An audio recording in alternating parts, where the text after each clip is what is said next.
ராமநாதபுரத்திலிருந்து சலாஹுத்தீன் என்கிற சகோதரர் கேட்கிறார். அதாவது வட்டி சம்பந்தமான தொழிலுக்கு கடையை வாடகைக்கு விடலாமா, அது மார்க்கத்தில் கூடுமா என்பது அவர்களுடைய கேள்வி. பொதுவாக நபி ஸல்லல்லாஹு அலைஹி வஸல்லம் அவர்கள் நமக்கான சொந்த இடத்தை இன்னொரு நபருக்கு ஒரு ஆதாயத்திற்காக வேண்டி வாடகைக்கு விடுவதை அவர்கள் நமக்கு தடுக்கவில்லை. தாராளமாக நாம் விட்டுக்கொள்ளலாம். ஆனால் சகோதரர் கேட்கிற கேள்வி எந்த இடத்தில் அது சந்திக்கிறது என்று சொன்னால், நீங்கள் ஒரு இடத்தை வாடகைக்கு கொடுக்கிறீர்கள், ஆனால் அந்த இடமானது வட்டி சம்பந்தமான தொழிலுக்கு அவர்கள் பயன்படுத்துகிறார்கள். இதுதான் கவனிக்க வேண்டிய ஒரு பகுதி. வட்டி சம்பந்தமான அந்த தொழிலுக்கு அவர்கள் பயன்படுத்துகிறார்கள் என்று சொன்னால், அந்த தொழிலில் அவர்கள் முழுக்க வட்டியை அடிநாதமாக வைத்துதான் தன்னுடைய தொழிலை அமைத்துக் கொள்கிறார்கள் என்றால், கண்டிப்பாக அந்த காரியத்தை நீங்கள் தவிர்ப்பது தான் மார்க்க அடிப்படையில் சரியானது.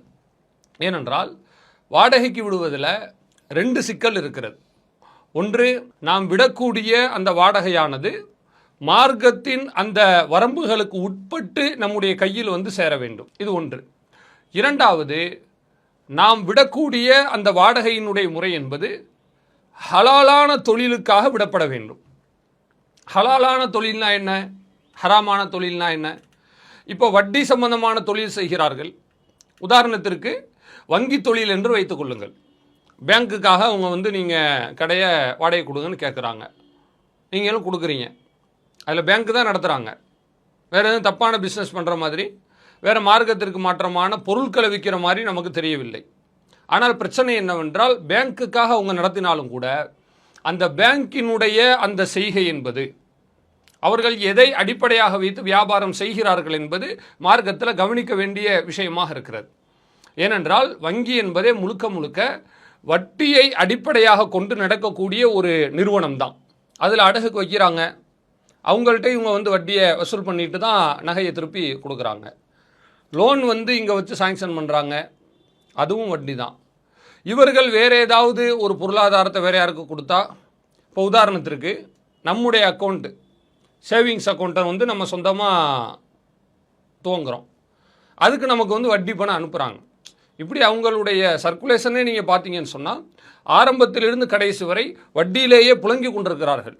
இப்படிப்பட்ட இடம் என்பது முழுக்க மார்க்கம் தடுத்த அந்த வியாபார முறையை இவர்கள் அடிப்படையாக கொண்டிருக்கிறார்கள். இது கூடாது. வேறு எது ஹலாலான தொழில் நம்ம சொன்னோம்? இப்போ ஒரு மளிகை கடை நடத்துகிறாங்க, ஒரு டீ கடை நடத்துகிறாங்க, அல்லது வேறு ஏதேனும் மார்க்கத்திற்கு உட்பட்டு ஒரு காய்கறி கடை, ஒரு துணி கடை, இந்த மாதிரி வியாபாரங்களை செய்கிறார்கள், ஹலாலாக செய்கிறார்கள். இதுக்கு நம்ம கொடுக்கலாம், தப்பில்லை. 2க்கு உள்ள வித்தியாசம் என்னன்னு சொன்னால், இப்போ மளிகை கடையோ காய்கறி கடையோ துணி கடையோ, அது முழுக்க மார்க்கத்தினுடைய எல்லைக்கு உட்பட்ட ஒரு வியாபார முறை. அதில் அவங்க தப்பான விஷயத்தை செய்கிறார்கள் என்றால் அது நமக்கு கேள்வியாகாது. இப்போ உதாரணத்துக்கு எடுத்துங்க, ஒரு துணி கடைக்காரு, அவர் வியாபாரம் பண்ணும்போது இடையிலேயே முதலீடு பற்றாக்குறைக்காக வட்டிக்கு வாங்கி அங்கே அவர் வியாபாரத்தில் போடுறார். இப்போ இந்த வியாபார முறை தப்பு கிடையாது. எது, இந்த துணிக்கடை அந்த வியாபாரம்ங்கிற அந்த ஒரு பேட்டர்ன் தவறு கிடையாது. இவர் செய்கிற அந்த ஒரு பாணி இருக்கு இல்லையா, அது தவறு. அதுக்கு இவர் அல்லாஹ்விடத்தில் குற்றவாளியாக மாறுவார், அது மறுப்பு இல்லை. சம்பந்தப்பட்ட ஒரு குற்றவாளியாக மாறுவார். ஆனால் இந்த வியாபார முறை தவறா? மளிகை கடை துணிக்கடை அது தப்பில்லை. அந்த மாதிரி காரியங்களுக்கு கொடுக்கும் பொழுது அது நமக்கு குற்றமாக மாறாது என்பதை நீங்கள் புரிஞ்சுக்கங்க.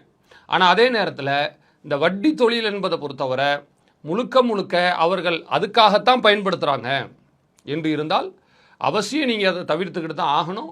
ஏனென்று சொன்னால், அது மாதிரி காரியங்களுக்கு நம்ம உதவி செய்யக்கூடிய நேரத்தில் அல்லாஹ் ரப்புல் ஆலமீன் நமக்கு கடுமையான எச்சரிக்கையை சொல்லி காட்டுகிறான். வலா தஆவனு அலல் இஸ்மி வல் உதுவான், தீமையிலும் வரம்பு மீறுதலிலும் நீங்கள் ஒருவருக்கொருவர் உதவி செய்யாதீர்கள் என்று அல்லாஹ் சொல்லுகிறான். உதவி செஞ்சால் என்ன நடக்கும்?